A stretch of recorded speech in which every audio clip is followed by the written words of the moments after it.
Entonces, uno podría decir, ¿por qué es importante recordar todo esto? Primero porque es importante saber, ¿no? Conocer la historia, ver sus actores, ver la dinámica de clase, ver los avances y ver las contradicciones, ver qué intereses reflejaba cada uno, pero también es muy importante, no solo por mirar hacia atrás, sino para entender cómo nació el siglo XX en el continente y cómo nació el siglo XX en nuestro país.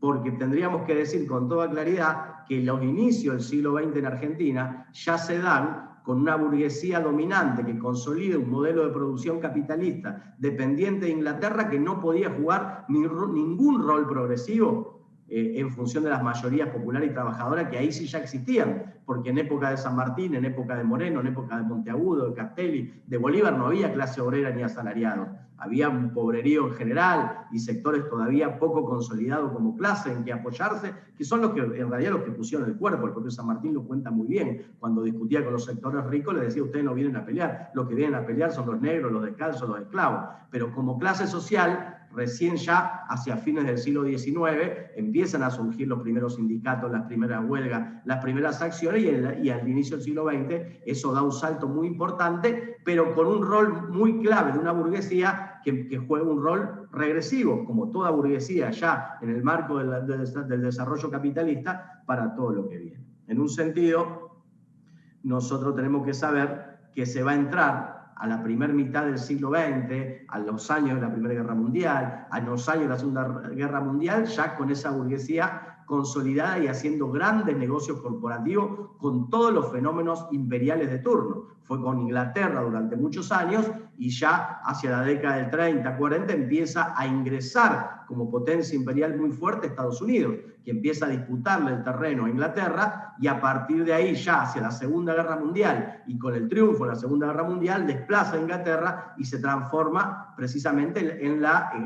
el imperialismo hegemónico del mundo desde ese entonces hasta los días de hoy, que todavía, aunque está muy cuestionado y muy en crisis, sigue jugando un rol central en el mundo. En esa época del continente, y también reflejando diversas luchas de importancia, empiezan a surgir movimientos de resistencia también a estos procesos, al ingreso de Estados Unidos. Surgen los movimientos nacionalistas que son muy contradictorios, porque reflejan cierta resistencia, pero en el fondo, por este rol de la burguesía, que ya es completamente dependiente de las potencias y de su propio interés de clase, ningún movimiento nacionalista rompe las estructuras del sistema. Por eso nosotros siempre decíamos, son movimientos que oscilan, van y vienen, a veces se apoyan en el movimiento de masa, pero al final del camino siempre terminan negociando con los poderes de turno. El surgimiento del peronismo se da por esa vía, se da por la vía de un régimen militar regresivo que estaba en el país, con Perón que surge primero como ministro de Trabajo y empieza a apoyarse en sectores obreros, accede al poder, intenta resistir un poco los ingresos y negociar con Estados Unidos,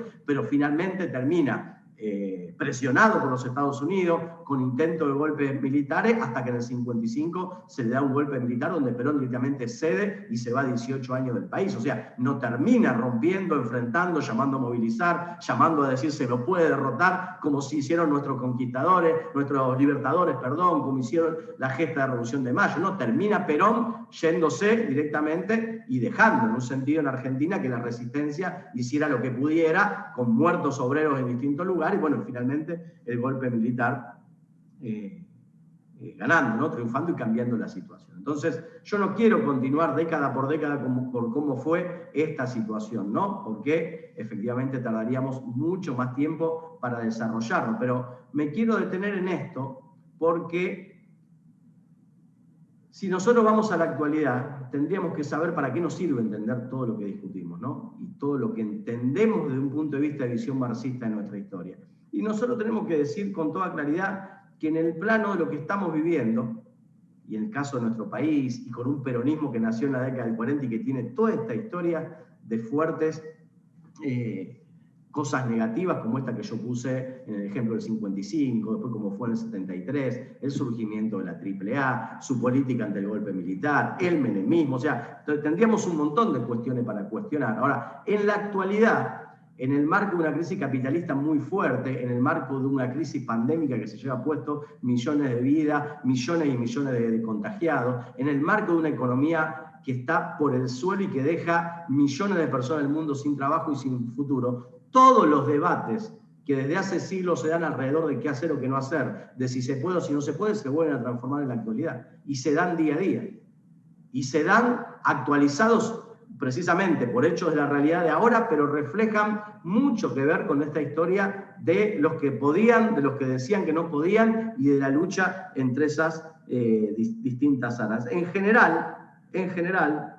todos los sectores, esos hoy nosotros los denominamos sectores políticos posibilistas, reformistas, se llaman progresistas, son sectores que en general tienden a parecer o aparentar ser muy distintos a los sectores de la derecha más tradicionales, pero en general el rol que juegan es de jamás lograr impulsar o proponerse cambios tan fuertes y tan estructurales que cambien las relaciones de fuerzas reales entre las clases y las relaciones sociales y de vida de millones de personas. Son precisamente posibilistas porque se la pasan explicando que no se puede o que solo se puede un poco más o un poco menos. Y eso es tal vez la corriente más regresiva que hoy actúa en el marco de Latinoamérica en su conjunto y Argentina en particular,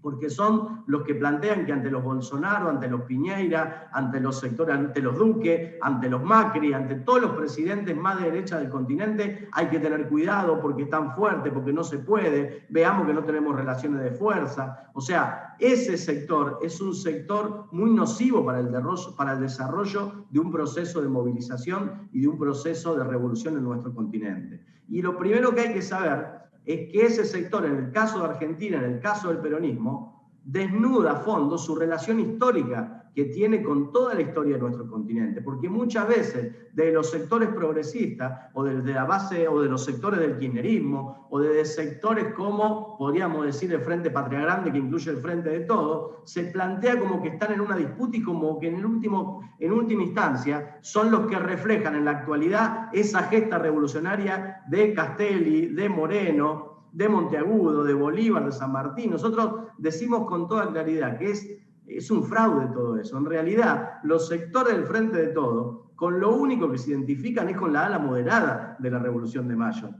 O sea, el Frente de Todos es el equivalente a Rivadavia, es el equivalente a Saavedra, es el equivalente a los que decían negociemos, no se puede tanto, que no se enoje tanto el imperio, veamos cómo podemos arreglar, veamos qué podemos hacer. No reflejan nada de lo más positivo del proceso independentista de este país. Los únicos que reflejan algo por la positiva, el proceso más rico de nuestros libertadores continentales y nacionales, es la izquierda, que no solo tiene que poder sacar conclusiones correctas de eso, sino que lo superó por completo en el siglo XX, yendo a posturas más de clase, socialista, anticapitalista, porque no eran ni socialistas ni anticapitalistas, ninguno de todos ellos, reflejaban otra época anterior. Pero toda esa lucha emancipatoria, independentista, soberana, solo la izquierda revolucionaria, el trotskismo en este caso, nuestro partido, nuestra internacional, la LIS, es la que tiene la posibilidad de agarrar toda esa enseñanza y llevarla hasta el final. Todos los sectores que desde el punto de vista de un gobierno se plantean reivindicar la Revolución de Mayo,